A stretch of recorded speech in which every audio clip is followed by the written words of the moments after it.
So the Indian government has this grand ambition of pushing the digital economy to $1 trillion by 2025. But for that, you need to bolster your data center capability as well.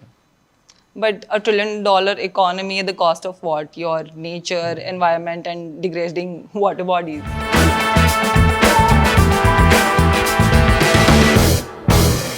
So every time you use your phone, a certain amount of data is generated, like be it when you're scrolling through your reels or clicking a picture. A lot of data points are somewhere being generated. Now, because literally half of the earth uses the internet or applications on your phone, the amount of data generated is massive. And at a point, companies realized that we don't have in-house equipments anymore to store all of this data. And that gave rise to something called as data centers. That is why, right? Because a lot of data is being generated in our part of the world as well, in India as well. Our government has this grand ambition of, like bolstering our digital economy to $1 trillion by 25. And for that, a lot of effort is being made in India as well to increase our data center capability. Reliance is partnering with Brookfield, an Australian company, to increase data center capability, as well as your Adani is partnering with Connex, and there's your Yota and others as well, right?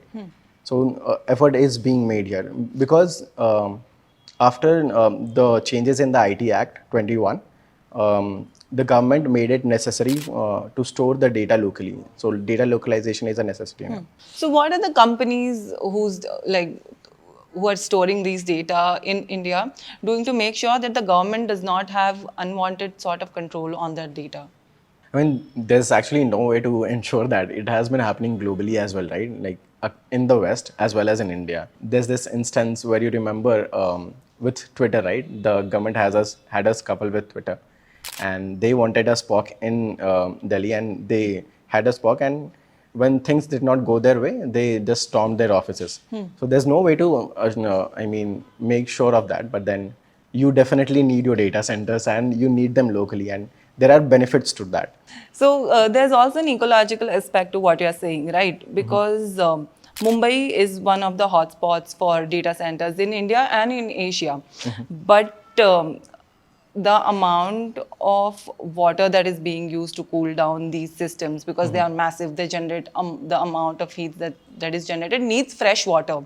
It can't be done using the salt water from the oceans also, because then that would just erode your machines. So it needs water, it needs the amount of electricity. I think there's some survey that says like in the next 5 years, data centers globally are going to take up almost 8 to 10% of the world's entire electricity.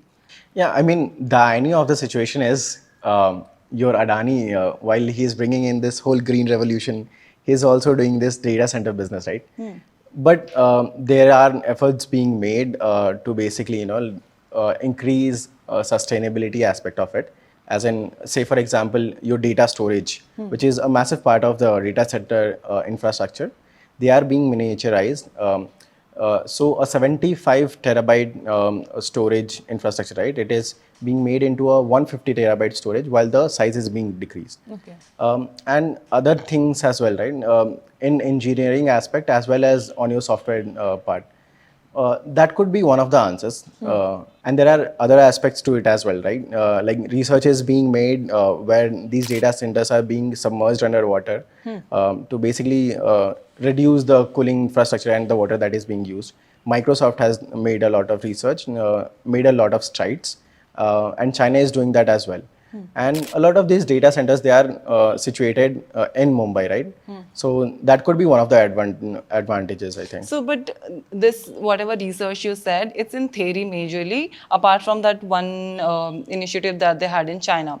And bringing that to the Indian landscape is going to be a little problematic compared to the hurdles that China has faced. The first thing that can be done over here is policy wise, because right now none of the companies are liable to be transparent about the amount of water they are using, be it in millions or billions of gallons.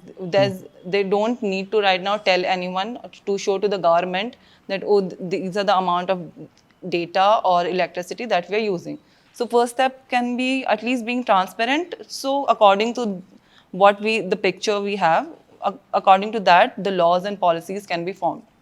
Yeah, a lot of effort is being made not just on the government side, but on other bodies as well. There are these certification bodies who basically certify that a certain data center is now sustainable or using lesser water or lesser electricity or infrastructure, which is much more sustainable.